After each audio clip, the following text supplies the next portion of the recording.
Welcome to it then. Welcome to the Racing Post Sweet Spot, brought to you by AK Bets. And we are a 3-ball this week. No Steve Palmer, but James Mason on the punter's bag. And AK himself is here, still grinning from ear to ear after the McIlroy meltdown in the US Open. I'll start with you, AK. Still, have you got that shrine up to Bryson yet indoors? What's the story? Yeah, how's it going, guys? Yeah, really good result for us. Obviously, we are still behind, a good bit behind on golf and sweet spot related golf after Scotty Scheffler winning the Masters. But this went somewhere to clawing it back, basically. Well, listen, you've come to the wrong place, my man. If you're looking for a violin, there'll be none of that here. Okay, right, James, how are you? Yeah, I'm very good, thank you. Still recovering from the golf, to be honest. Couldn't quite believe what happened, what unfolded in the final few holes, but no, raring to go for this one and hopefully picking out some winning bets.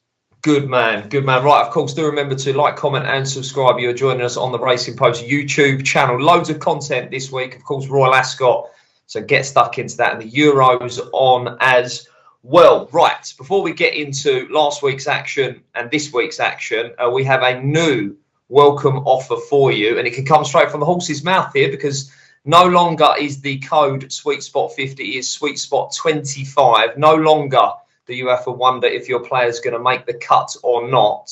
AK, take it away. Yeah, just as alluded to on the watch along on Sunday night, we've changed our welcome offer for new customers signing up via the Sweet Spot. So basically, if you place your first bet on any golf market with AK Bets, you get 50% of your stake back as a free bet, up to 25 quid. So basically, you don't have to wait to see if your players miss the cut. We're just going to give you a free bet off the hop for signing up now. And then as a concession to anybody who used the previous code, we actually added free bets on Monday morning to previous Sweet Spot customers.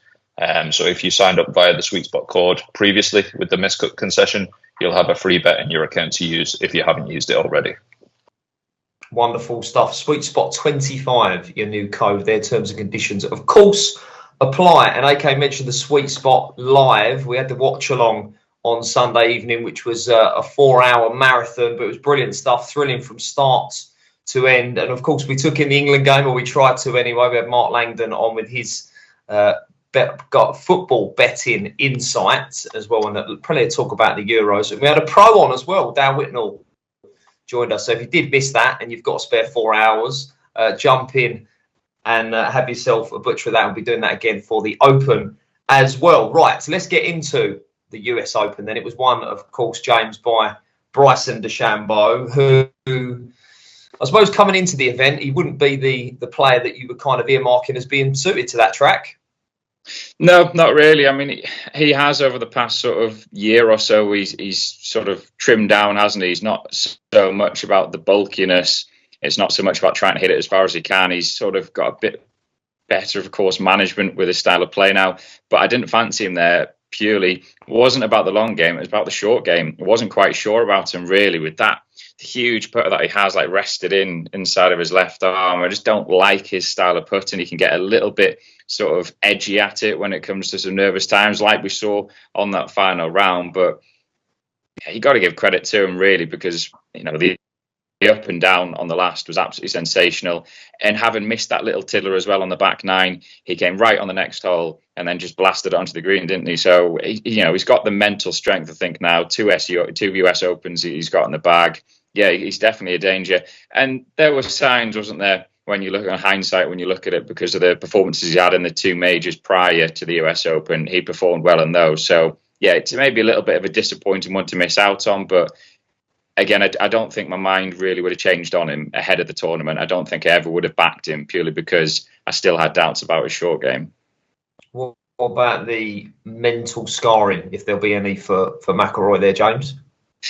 Yeah, I mean, I did kind of expect something to come out with McIlroy taking some time away, which he has now. He's taken a few weeks away. He says he's coming back for his Scottish Open defence and then obviously going into the Open, but I still can't quite believe. I watched it back, the highlights a few times, and I can't quite believe he gave it up. 3 bogeys in the last 4 holes, but it was just his head, like some of the decisions he was making, some of the irons he was taking on one of the par threes. When listening to Radar, and he was saying, well, surely McIlroy's going to hit an 8 or a 7 or something. He's like, he's got a 6 iron. That's a lot of club.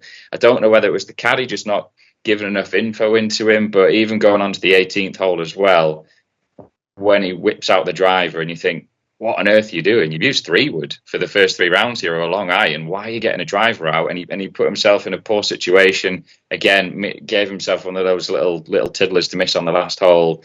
It's going to be very, very tough. I thought if he got this US Open, it could have opened it up now for McIlroy to go and win, 6, 7, 8, 9 majors. But this is such a hurdle now for him to get over, and for him to come out on X as well and say, this is the hardest moment of my 17 years of professional. You know that it's going to take a lot of soul searching for him, and it's got to have serious doubts about him now, potentially ever winning another major. Strong. He touched 1-4 in running with AK bets as well. And AK, you mentioned he was the biggest loser in the book. We had you head in hands at one point, and then I think you even flashed your boxers in celebration at some point as well. So it was a right roller coaster. It was definitely a roller coaster. Yeah, it was really, really enjoyable just from a pure drama perspective, all the way down the back nine. We probably haven't had that really in previous majors this year. So yeah, from an entertainment point of view, really, really good. It's similar, echoing what James said. You'd have to worry a little bit just how mentally draining that probably was, and obviously the things going off in the background off the course as well. You'd imagine he's probably not in the best place mentally at present, and it's going to take even when he does come back in that Scottish Open leading into the Open, you're really going to have your. It's really going to take a lot to be siding with him, even in those events after that break. I think it's all uphill for him at the moment. But I'd be wishing him well as well. Like I actually quite like him, so you'd hope he can turn it round from this like sticky moment, basically. Sentiment aside, there now going forward, when we see him again, now you are a firm that go after the top of the market anyway. I'm assuming more of the same, and if not a bit more with McIlroy now then. Yeah, I think so. Like just our general MO from a pricing point of view is to try and be very, very competitive on the players that people, if you're a casual golf fan, that you actually know, and if you're a serious golf fan, players that you probably want to back as well. So he will still be at the front of the market. He's not going to do a DJ, I don't think, anytime soon, and be going off at 3-figure prices. But you're still going to have to be very brave, I think, to be siding with him in the next few events he plays. Get him in the book. James, other than what we've spoke of already, any other takeaways? I suppose just how hard it was, the course. I mean, I absolutely loved watching that. I loved seeing the players struggle and have to think about their shots. And, they got punished if they hit bad shots. They got rewarded if they hit good shots. Now, that's the kind of test I really, really like to see. So that was just good from my perspective. But in terms of other players, other kind of takeaways going from it, Tony Finau, again, he was not a player I was really looking at going into that tournament purely because of the putting. Because we know about Finau, he's a streaky putter, but he just doesn't look comfortable when you watch him on the green, sort of hunched over. He's a really tall player, but just seems to be crouched over and he seems a little bit edgy with the putting when he does, a little bit stabby. But he did superbly well, and you know what? A couple more birdies fell for him because he had a lot of chances on that last round. He suddenly could have found himself, tied for the lead or setting a bigger clubhouse target. But certainly Finau, if he can just get the consistency with the putter, he won't be far away from getting a major win. It's just whether he can get that confidence on the greens week in, week out. Good stuff then. Right, that is, we'll part the US Open, and we've got 3 tournaments to tackle this week. We'll start with the USPGA Tour Travelers Championship. Now, James, we are at the TPC River Highlands, which I don't think is one of the longest courses on the tour. So immediately we'd reach perhaps to those with a bit of touch and feel around the green and not the bombers. What are your thoughts on the track? Yeah, no, I'd agree with that. It is a relatively short course compared to today's standards. 6,852 yards, par 70. You got 12 par 4s, 4 par 3s, and only 2 par 5s. You mentioned that driving driving shouldn't really be too much of an issue. There are a couple of holes that can catch you out if you're wayward, but generally this is a course that's quite lenient off the tee. The greens are small, but they're not difficult to hit, and with them being small, they will be quite receptive as well. Most likely they're playing at around 12 on the stimp meter. Now, I think last week at the US Open, they were playing up to 14s, potentially just over. So that highlights the difference in speed of the greens from last week to this week. So hitting the greens, giving yourself birdie opportunities, but holding putts, you mentioned there, it's about the short game. Now, the latter being absolutely crucial given the recent winning scores here, because you've had 17 under or better in 5 of the last 6 editions have won this tournament. Jim Furyk, of course, hit a 58 here in 2016 as well. So you've had a variety of winners. You've had some bombers, you've had some short hitters. Ches Reavie, a bit of a bunter, he's won here as well. So there's no real sort of certain type of player, just one certain type of player that will win here. But yeah, certainly for me, I've looked at putting, I've looked at holding the putts, giving yourselves opportunities. That's probably going to be key here for me. Okay, no Rory, he has withdrawn. AK, have you got a show for us? Who heads the market? Head in the market with Scotty Scheffler, as probably predicted. 4-1 top price in the industry with AK bets. We were actually 9-2 as prior to Rory's withdrawal, so a couple of customers taking advantage of that. But 4-1 top price, Scotty Scheffler. You're looking at then Xander Schauffele 8-1, Morikawa 12, Aberg 14, Cantlay 20, Hovland 22, Matsuyama 28, and then 30's bar. Now, quite interested, I know you guys go up early. In football, you know, it used to be, I don't know if it's still the case, but the early action in the week is usually some of the shrewdest on the football. Is it the same with the golf? Do you have people ready to go as soon as the markets are up? Yeah, I suppose just in general, and betting markets in general for all sports, they're further away from the off time of the event. You probably have slightly softer pricing and prices hopping around a small bit in the early hours of trading. So that was the case kind of with this event with the Travellers, just with McIlroy withdrawing around 10 p.m. UK time last night. It kind of kiboshed the market a little bit in the early trading period. So probably not as active as it could have been. But that was basically due to a withdrawal at the front of the market. Good stuff. Right, James, how many selections for this one? Got 3 selections. And the lead selection is? Sam Burns at 35-1. Now, his focus is fully on the golf now. Of course, sort of the first few months of the season, it was sort of ready for the first child to come. There was the worry whether he was going to play tournaments or not, whether he was going to pull out. But he's had the first child now, he and his partner. So since the arrival, he's gone tied 13, tied 10th, tied 15th, and tied 9th. Now, the last result was at the US Open, where he finished with around a 67 as well. That was a joint best score on the final day. It was also his best major result as well, so it's a big positive that he finished strongly for me. He was never really in the mix as well, either going into that final day, so he could relax a bit. He didn't have the mental strain that some of the players, you know, in the leading groups had, your McIlroys, your Cantlay, so he could relax over that last 18 holes. Didn't have that same mental torture. And delving deeper into Burns' sort of showing as well last week, he was 3rd in strokes gained putting, so that bodes really well heading into this event, where he has had mixed results, you'd say, 43rd, 24th, 13th, and a missed cut. So it's up and down for him, but there's been some decent stuff in there for him at TPC. River Highlands seems to be ticking along quite nicely, and I don't think a 6th PGA Tour title is far away. And you think of that 6th as well. He's not been around that long, Sam Burns, but already with 5 wins to his name, it's just a fact for me that he had that sort of not the worry, it was just waiting for the first child to arrive. But since the arrival, he's been right on his game, and definitely someone I think who is maybe getting sort of underlooked ever so slightly. I think it's a really good price for me for someone who just seems to be clicking into gear. Top price with AK bets 35-1. Right, next best selection then, James. From Brian Harman at 40-1. Another good price. Now, the American's been going on really nicely over the last few weeks. He was tied 21st at Pinehurst last week. That was his best major finish of the season. It was his second top 25 as well in his last 3 starts. So going along quite nicely without really properly challenging, but he absolutely loves this course. He's gone 2nd last year, then he was 8th and 5th. That was his last 3 starts. He was also 3rd in 2015, 6th in 2018, and 9th in 2019. He absolutely loves it here. When it's not about bombing it off the tee and it becomes a bit of a putting test, that's where Harman steps up. We saw him last year at the Open where he was absolutely superb. He was holding everything, and he'll be eager to fine-tune his game really ahead of his Claret Jug defence next month as well.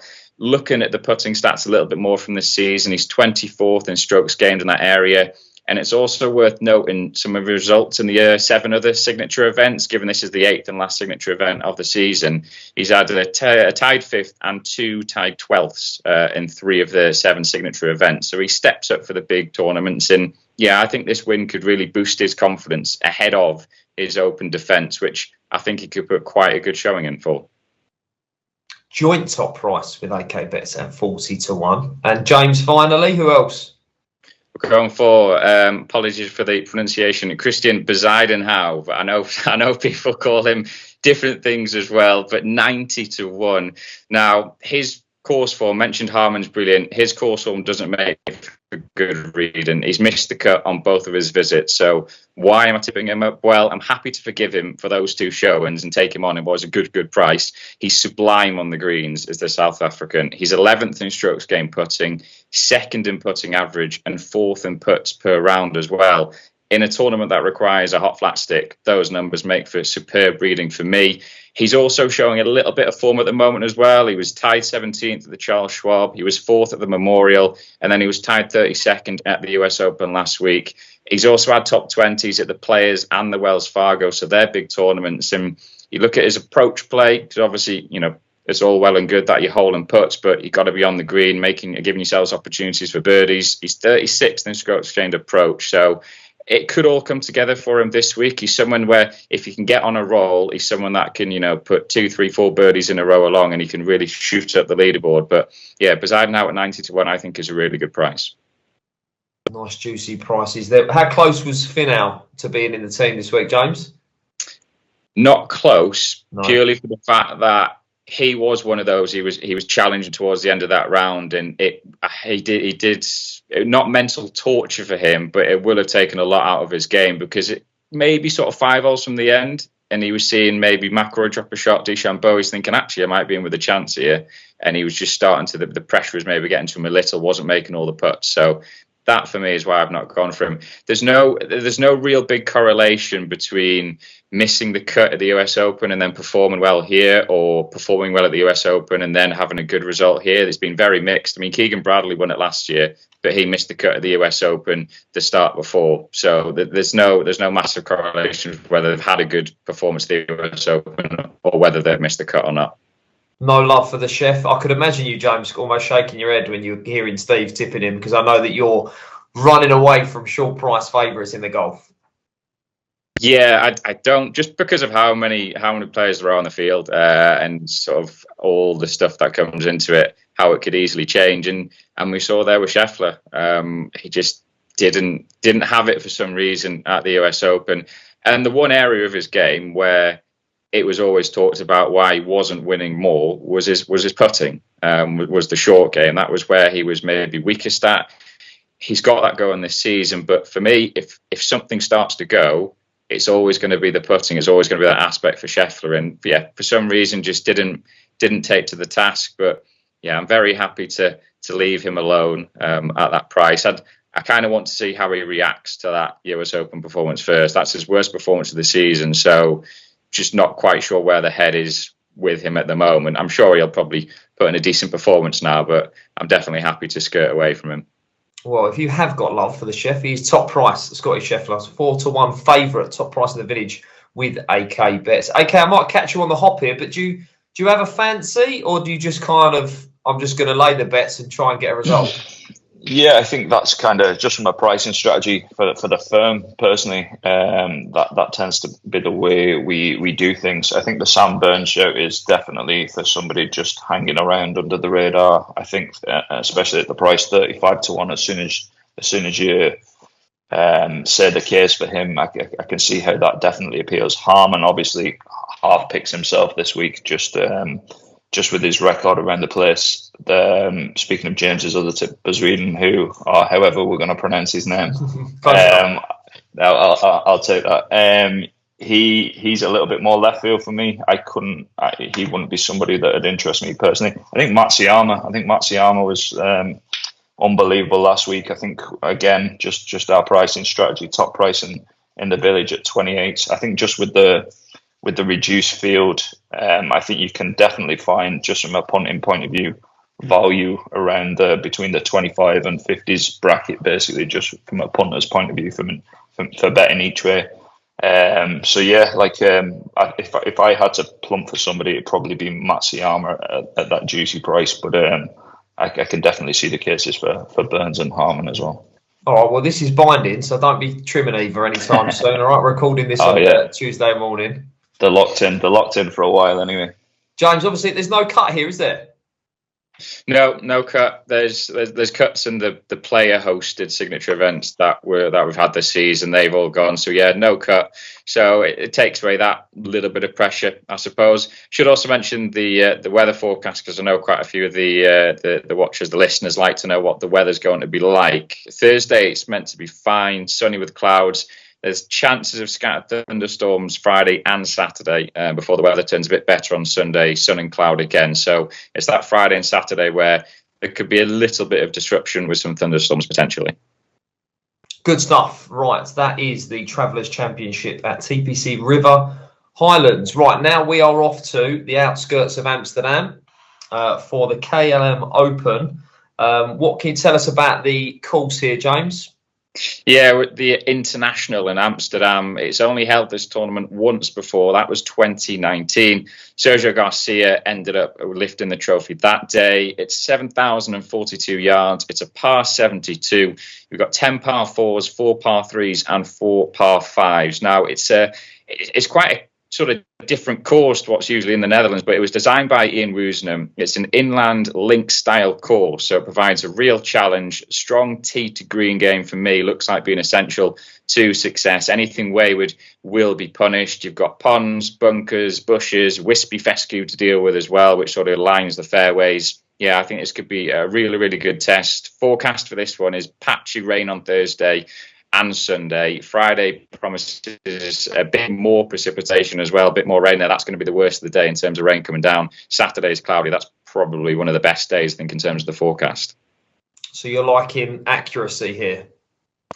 Yes, definitely accuracy. I can forgive a slightly shaky putter, because it's all about making sure you're just on there. If you can two-putt your way around, get your pars, I think that'll be fine. But it's if you start going wayward, if you're slicing it right, if you're hooking it left off the tee and you're in all the rough and you're out of position, you're not getting the lies to actually hit the greens, which, there's some big undulating greens, which should be interesting to see how they deal with it. But for me, tee to green is what I've been looking at. And like I said, I can forego someone who's not putting fantastically. Obviously, they don't want to be absolutely rubbish with a flat stick, but yeah, tee to green for me. Good stuff. AK, proper market, this one. 16 the field. This is how a golf market should look. You got the top of the market for us? Yeah, typical European Tour golf market. 16 is the field. We're looking at joint favourites at present. Matt Wallace 16 with Tom McKibben. I think the Wallace price, if anything, will probably come under pressure and he'll go off favourite on his own. We're looking at Rasmus Højgaard at 18s, Soderberg, the talking man on the European Tour, 18s, Wiesberger at 20, Laurie Cantor at 20, and then it's 25s bar. Now, I'm on a very well-known odds comparison site here, and there is a lot of bold on AK bets. I'm scrolling down and continuing to see it. So you fancy a result here as well? They're just so open, and these events, just European Tour events, just in general, or DP World Tour events in general, you just get such a wide spread of bets. We're on the PGA Tour and probably on Live as well. It's kind of quite concentrated at the front of the market in the main, because essentially on this tour, there's basically never really any front of the market. It's kind of it's kind of 16s bar most weeks. You get such a big spread of bets, so it's we very rarely build up liabilities that are really too hot to handle, as opposed to on some other tours. Good stuff. Right, I'm sure James has dug out some big prices for us as well. Who have you got, James? How many in the team for this one? I've got 3 again for this one. Okay, and the main selection is Bernd Wiesberger. Again, you pronounce his name however you want to do it, but 20 to 1. Now, I've mentioned the need for a strong tee to green game. Well, Wiesberger absolutely delivers in this. I tipped him up a few weeks ago on the sweet spot for the European Open, and he ended up tied second then. So going in on him again to go one better. Now he leads in strokes gained tee to green on the DP World Tour this season. He's in the top 5 for green and regs and also strokes gained approach. If he does miss the greens as well, he usually gets up and down. He's first in scrambling and sand saves. He's second in strokes gained around the green. So you think, where's the issues with him? Well, I alluded to it before when I was talking about the course. I'm happy to maybe give someone who's not that comfortable with the putter at the moment. And we all know Wiesberger's issues with the flat stick. But barring missing a couple on the final round of the European Open, that was his last outing. He actually looked quite good with the flat stick. He's gone to a bigger putter, one of the broom handle ones. So to try and get a bit more confidence, and he ranked well in the putt-on average actually when he was at the European Open. So I'm quite happy to stick with him. For me, it's the little tiddlers at times with Wiesberger that he still needs to sort of build that confidence on, the sort of 5 footers or 5-6 footers around then. If he can start holing them more consistently and he can build with the putt-on performance he had with the European Open into this week, then if his tee to green game stays exactly how it's been, it won't be long until he gets back into the winner's circle. He's a multiple winner, 8 times I think it is on the DP World Tour that Wiesberger has won. He knows how to get over the line, and I think if he gets this one, then he could maybe notch up a couple more maybe for the rest of the campaign. Good stuff. Joint top price with AK Bets at 20-1 there. And putter watch as well with James Mason. James, what putter do you use? I can imagine you going through all sorts of different testing, given how focused in you are on the flat stick. Yeah, I've changed a few times with the head type. Yeah, I can imagine.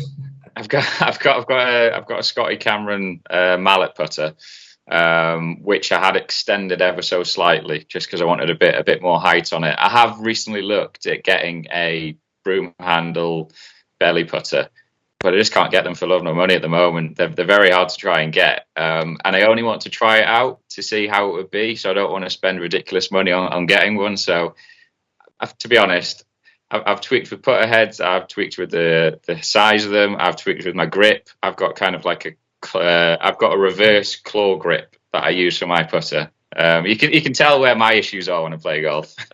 I can believe all of that. Can you, AK? I can believe all of it. Yeah, definitely. It sounds a little bit more complicated than my just pull out that cheap putter I bought from the shop out the bag there. So yeah, all good. Good stuff. Right. Okay, right. Next best then in the KLM, please, James. Yeah, we've got Frederic Lacroix. We're going to go for again. I'm giving myself some hard names to pronounce here, but 55-1.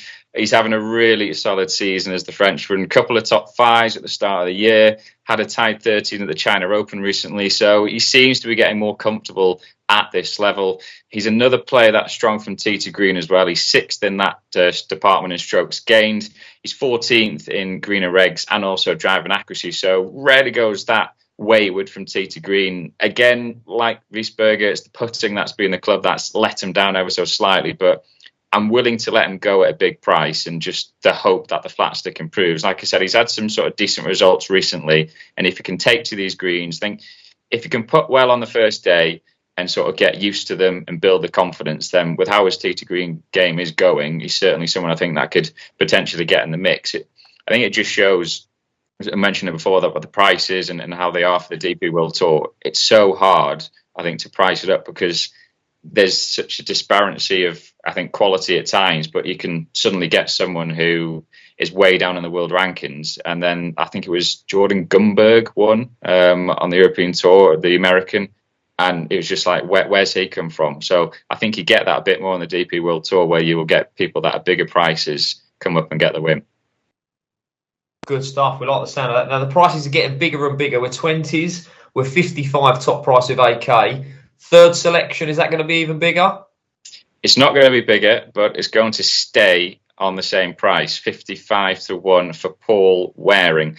Running theme here, but I've gone for another player that has impressed from tee to green. 26th in strokes gained approach, 28th in greens and regulation, 13th in strokes gained total. So he's looking good with the long game, but he's also got the added advantage of a strong short game, Paul Waring. And like the other two, Waring's in the top 10 for scrambling and sand saves, but the putter's been the huge asset. He's 20th in putts per green and regulation, and he's 24th and 1 putts on the DP World Tour this season. So that's a club that's behaving well for him. Recent form has also been positive. He's gone tied 3rd, tied 10th. There was a missed cut, but that was at the European Open, and that was not a course that suits him. That is a monster, the Green Monster it's called, isn't it, the European Open where they play it. That is a huge course and not one that he wants to be playing on. And then he returned from that missed cut and he was tied 27th last time out. So he seems to be rolling along quite nicely at the moment, and I just think he can have quite a big week and put himself into contention. James, I'd have loved you to just been ballsy there and gone with Sebastian Soderberg and tried to somehow make a case for him. It'd be a brave punter to go for him, right? Yeah, I mean, if we've got worries about McIlroy and his mental state, then Soderberg, I just honestly couldn't believe. I was a little bit frustrated when I didn't go for Soderberg because I thought, yeah, he's really strong. He's a good player. This is kind of his level to maybe get the win at. And then blowing that lead, honestly, there's absolutely no way that I can go in on Soderberg now until he's probably won one. That's the only way he's going to get over this hump, because that was an absolute capitulation from him in that tournament. And yeah, just can't go near him really, even though he's a good price. He's just not one for me to look at. Okay, he could end up being a Skinner in the market for Fav, couldn't he? Surely there'd be no love for him. Yeah, it's hard to know how punters will react to him, to be honest with you. Obviously, that, like you said, that capitulation was it's almost unprecedented. It was real tough, a tough watch. I'm hoping Tom McKibben doesn't get it done the week Steve Palmer's not around. That he'll be absolutely heartbroken. Couple to note that early cash, like we said, softer markets Monday evenings and that kind of thing. A little bit of early cash for Takumi Kanaya and Johannes Veerman. And then small nibbles for Callum Shinkwin at a three-figure price as well. Any love for Watch Alone's very own Dale Whitnell? I'm sure he's going to be a monster price.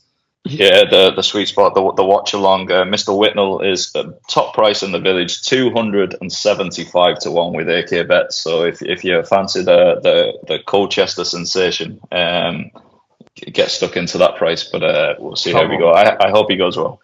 We'll have a bit of shrapnel each way on him there. Right. James, anything else of note near the head of the market for that one, or should we move on to the livers? No, I mean, there are a few big names out there. Rasmus Højgaard, but again, I can't trust Højgaard with his driving because he can go really wayward and gets himself into all kinds of trouble. Laurie Cantor's an interesting one. Up there, obviously, recently won. He's someone who that he's just got that belief and confidence in himself now. Yeah, the others, and Adrian Otegi was almost in there. He's 40 to 1 just because he is bullet straight. He is accurate off the tee. You know, he hits his greens, but he just didn't quite get in there for me. But he was a close fourth selection. I'll be back in him. Sickles out of the bag. I'll be back in him. Right, so we'll move on then to the livers then, as I mentioned, and we've got the Nashville Invitational at the Grove. What can you tell us about the track, James? Yeah, the Grove, would you believe that Live Golf CEO Greg Norman was the man behind the design of the course? Live going to a course that Greg Norman knows well. Who would have thought it? But it sits in the heart of Tennessee, 7,297 yards, par 71. It's usually a par 72, but one of the pars is playing as a par 4. That's the second hole just for this tournament. So it's got 11 par 4s, 3 par 5s, and 4 par 3s. You got water hazards on both nines. The fairways, they're fairly generous, so I think the Bombers will be licking their lips going into this one. But the greens are very fast. They advertise them as having them at US Open speed. So, you know, they can't be too attacking with the flat stick. Whether they're right at the speeds we saw at Pinehurst, I'm not too sure, but it'd be very interesting. They'll probably be close or thereabouts, really. It's held the Simmons Bank Open as well, this course, on the Corn Ferry Tour since 2021. So they've had a few sort of lower level events there, but this is certainly the biggest one they've had. And yeah, it'd be interesting to see what type of player or sort of who comes out on top, but I'm looking for someone who's going to be hitting the greens. And again, it's not necessarily making the putts, but it's been a good lag putter and it's not been too attacking. You've got to be good with the speed, given the fact they've advertised them as US Open speeds on the greens. Okay, good stuff. Right, AK, before we get into the show, how much interest in the Live Golf is there compared to the other tours in terms of turnover in the market? I think pecking order-wise for us, it's probably PGA Tour top of the list, and then Liv second, and then DP World Tour will probably be the third. I think it's probably a lot to do with, obviously, the names. You probably recognise the casual golf fan recognises more names in Liv probably than the DP World Tour. Just also shape of markets as well. I think you've had the favourite in Liv going off 5-6 to 1 for as long as I can remember anyway. So I think it's kind of, and it's also it's also a reduced field as well from, what was it last year, 48, and now is it 54. So it's probably easier to get players in the places as well than it is on the DP World Tour. Since its inception, I might throw you a little bit of a curveball here, but what kind of strike rate would the favourites be operating at? Off the top of my head, probably not great. I wouldn't know the data on that off the top of my head, but yeah, probably not amazing. Who are you having at the start? You're probably having Cam Smith was coming roughly around 5 when he came over. I think We've had some obscure winners, haven't we? That's kind of what I was getting at. Is that those? Yeah. To the bottom of the market. Yeah, definitely. Like it's probably not at all to get too competitive or too crazy about the price of outsiders. Basically, yeah, they're probably overperforming in relation to their price at the start of the events, whereas the favourites are probably slightly underperforming. Would be my guess. Okay, well let's talk about the shape of this market. Then give us the show. Yeah, so you're looking at last week's hero, Bryson DeChambeau, 7 to 1 favourite. Joaquin Niemann, 11. Tyrrell Hatton, who had a big week as well, again, last week, bar the finish at 12s. John Rahm, probably someone we still want to get in the book, is 12 to 1 as well. Koepka, 14. Taylor Gooch, 16 and 18 bar. Field of stars again, James. How many in your team for this one? 2 selections for this one. Okay, fire away. We'll go into the top, near the top of the market, which I never usually do, but Joaquin Niemann to me at 11 to 1 can't be ignored. He's been in such good form on the Live Tour this season. He won in Mayakoba and Jeddah, also been 4th, 9th, 3rd and 7th. So such consistent form from him that is regularly challenging. A bit of extra oomph off the tee as well will be a bonus, and he's second in driving distance on Live this year. Only DeChambeau is ahead of him. He's also 4th in greens and reg and 8th in putting average. So everything just seems to be coming along really nicely for Niemann to have a good week again. You want a player that makes some birdies as well here. Niemann's first in birdies on Live this season. He didn't play at last week's US Open either, so there's no sort of mental or physical fatigue. He'll be fresh and raring to go. And I think looking to make a point as well. There's a few Live players being outspoken about what they think about the official world ranking points and not being in majors. I think Niemann will want to again just say to the world, yeah, I'm one of the top players and I'll do it by winning on Live again. Oh, James, you never like anything near the top of the market. So quite notable you're going for the second fav there. Who else have you got for us?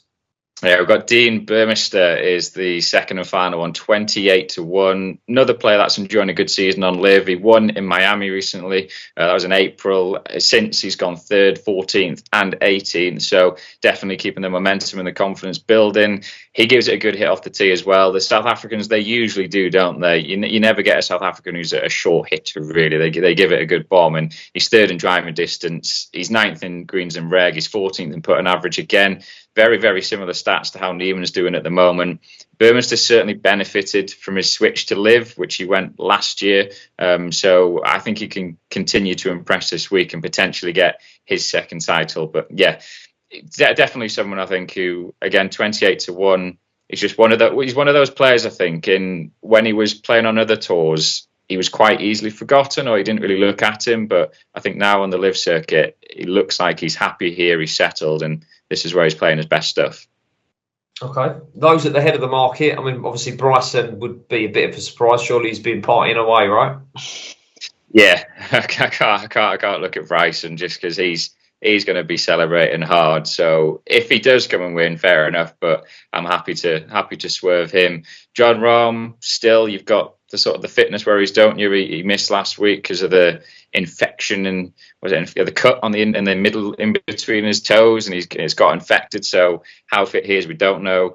Tyrrell Hatton, I can happily skirt away from as well, just because of how badly he finished the US Open. For someone who I thought could have made a bit of a run on that last day, he just absolutely blew up. So for me, happy to go away from him. Same with Koepka. I think he'll be a little bit fatigued from last week. So yeah, those at the top of the market. I think Neiman's probably the best out of all those. And AK, I mean, we've all seen Bryson drinking, I think he was drinking wine out the trophy at some point. Surely there's not going to be much love from him for the punters at 7-1. It's really hard to know. It's really, really hard to know. I think, like as we alluded to earlier, like Monday nights can be the softer time, just with for European Tour markets and the PGA Tour as well. Just with Live being Fridays and Friday evenings in general as well, they take those markets tend to take a little bit longer to form and the opinions be absorbed by the market as well. I don't think you're going to get much bigger than 7-1, if at all. I think that is probably the price point where people will play for Bryson. Yeah, Neiman. I think the problem with Liv is a lot of people, when they're having a bet on these events, don't really know the motivation of the players and how invested they are in it, given they've trousered a large check already. I think Neiman has probably proved plenty of times already that seems to be one of the few that seems to be as hungry as ever, if not more. To prove himself, so I can always see the case for him. He's always popular every week, to be honest with you. And like James said as well, Koepka is somebody, and Rahm, that we'd be real happy to go to get into the book. Rahm, it must have been bad for him to miss last week, and we're happy to hang 12-1 as top price if anybody wants to get involved there. Good stuff, wonderful. Right, they are this week's 3 tournaments. James, give us a roundup then on your tipping, your squad this week. I will indeed, as I frantically scroll up the page. But the travellers on the PGA Tour gone for Sam Burns, Brian Harman, and Christian Bezuidenhout. On the DP World Tour, we're off to the KL Open at the International, and we've gone for Bernd Wiesberger, Frederick Lacroix, and Paul Waring. And then Live Golf Nashville, we've got Wacky Neiman and Dean Burmester. Good stuff. I wondered whether we might have seen some slightly different pronunciations as we did originally. But I think you've done well there. James, if you was going to have one bet this week, James, across the 3 tournaments, who would it be? So, Sam Burns. It's very close between Sam Burns and Wiesberger, but Sam Burns just gets it for me. Good stuff. Wonderful. Well, thank you, gentlemen, for your time, expertise and insight. All good stuff. Myself and Steve will be back next week. We've got the Rocket Mortgage Classic, the Italian Open. James, next time you're on, more putter chat as well. Do remember to like, comment and subscribe. And remember that new welcome off with AK Bets, Sweet Spot 25, the code there. Like, comment, subscribe, and of course do remember to gamble responsibly and enjoy your golf. We'll see you next time.